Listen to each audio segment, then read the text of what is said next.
മുൻ മുഖ്യമന്ത്രിയും കോൺഗ്രസ് നേതാവുമായിരുന്ന ഉമ്മൻചാണ്ടിയുടെ ഒന്നാം ചരമവാർഷിക ദിനത്തിൽ ഒ.ഐ.സി.സി. തബൂക്ക് സെൻട്രൽ കമ്മിറ്റിയുടെ നേതൃത്വത്തിൽ പുഷ്പാർച്ചനയും അനുസ്മരണവും നടത്തി. ജനാധിപത്യ ചരിത്രത്തിലെ സമാനതകളില്ലാത്ത രാഷ്ട്രീയ കാലം അവസാനിച്ചിട്ട് ഒരാണ്ട്. മരിക്കാത്ത ഓർമ്മയായി ജനമനസ്സിൽ ഉമ്മൻചാണ്ടി. തബൂക്കിലെ അൽ അംരി ഓഡിറ്റോറിയത്തിൽ നടന്ന പരിപാടി ഒ.ഐ.സി.സി. Saudi national committee member Lalu Sooranad ഉദ്ഘാടനം ചെയ്തു. ഉമ്മൻചാണ്ടി എന്ന മനസ്സിന്റെ ഉള്ളറിയുവാൻ വെറും 2.5 മണിക്കൂർ കൊണ്ട് തിരുവനന്തപുരത്ത് നിന്ന് ഉള്ളിലെത്തുന്ന ആ ഒരു യാത്ര ഒരു ദിവസം മുഴുനീളം നിന്നുകൊണ്ട്.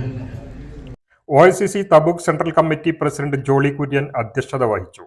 ഒ.ഐ.സി.സി. Jeddah regional committee general secretary Naushad Karunagappally മുഖ്യ അനുസ്മരണ പ്രഭാഷണം നടത്തി.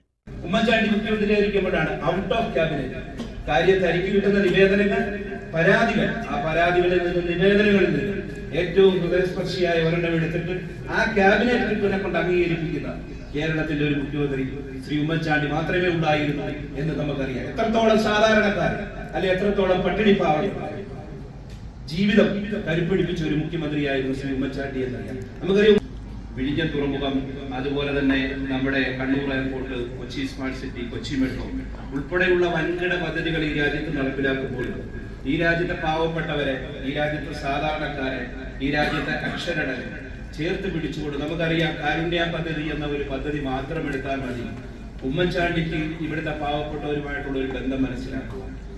Tabuk KMCC general secretary Fazal Edappatta, OICC. Tabuk central committee general secretary Rijesh Narayanan, Sulaiman Kodungallur, Justin Nilambur, Sajeer Vayappana, Cheriyan Mathew, treasurer Zaheer എന്നിവർ സംസാരിച്ചു.